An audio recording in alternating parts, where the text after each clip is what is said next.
that one day, even down in Alabama, with these vicious racists, white little girls and white little boys can hold hands with black little girls and black little boys, like brothers and sisters. I have a dream that one day my 4 little children will live in a nation that will not be judged by the color of their skin, but by the content of their character. 60 years ago, Martin Luther King Jr.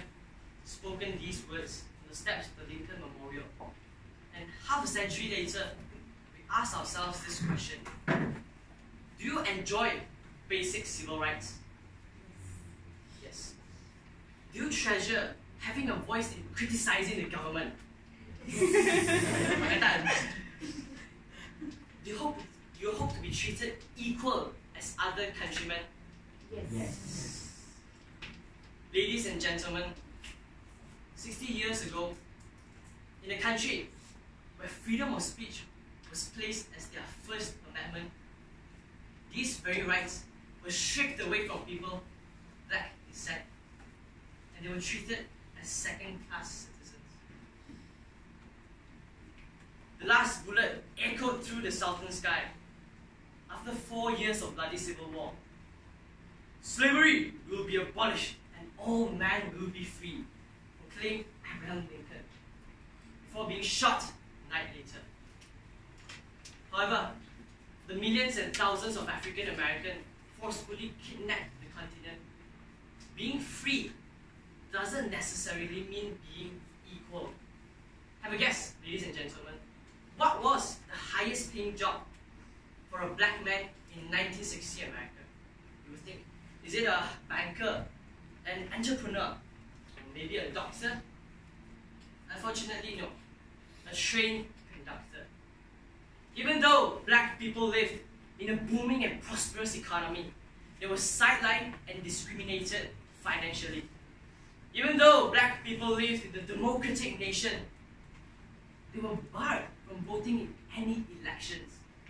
Even though black people lived in the land of freedom, these very rights, basic human rights as a citizen, were stripped naked from them, and they were treated as second-class citizens.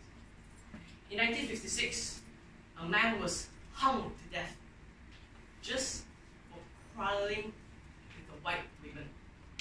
And in 1958, a group of black teenagers, the age just like speakers today, were beaten to death in the police station just for dining in a white restaurant. Can you imagine that? Ladies and gentlemen, these black people were stripped away of their basic civil rights, and the fight they did during the civil rights era in the 1960s, where demonstrations were held to question the injustice, the inequality faced by many in America. After Martin Luther King Jr.'s famous speech, there was a strange, peculiar, long silence. People were too moved to even applause. Men were crying. Strangers were hugging each other. And a week later, the Civil Rights Act was passed in Congress, marking the end of a century of discrimination and racism. Or so they thought. A week later, a black church would be bombed by white supremacists, killing 6 little innocent black children. And a year later, Martin Luther King Jr. himself would be shot dead in his hotel balcony in Mississippi. It would be great if Lincoln lived to see the civil rights era, or if Martin Luther King Jr. witnessed Barack Obama's inauguration in 2008. These historical events may happen in a distant country called America, but it reminded me of something here in my country, Malaysia,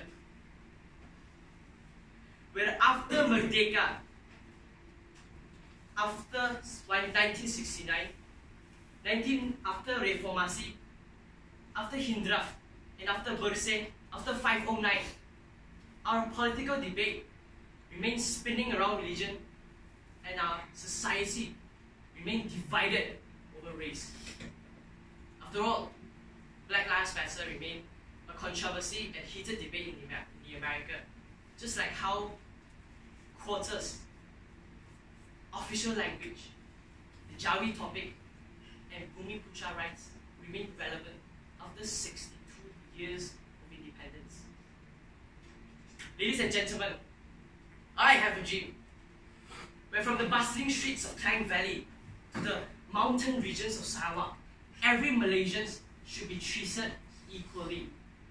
I have a dream where one day our political argument no longer resolve around religion or race, but development and progress. I have a dream where one day this land no longer belongs to any pendatang of China, India or Sumatra, but it belongs to all Malaysians.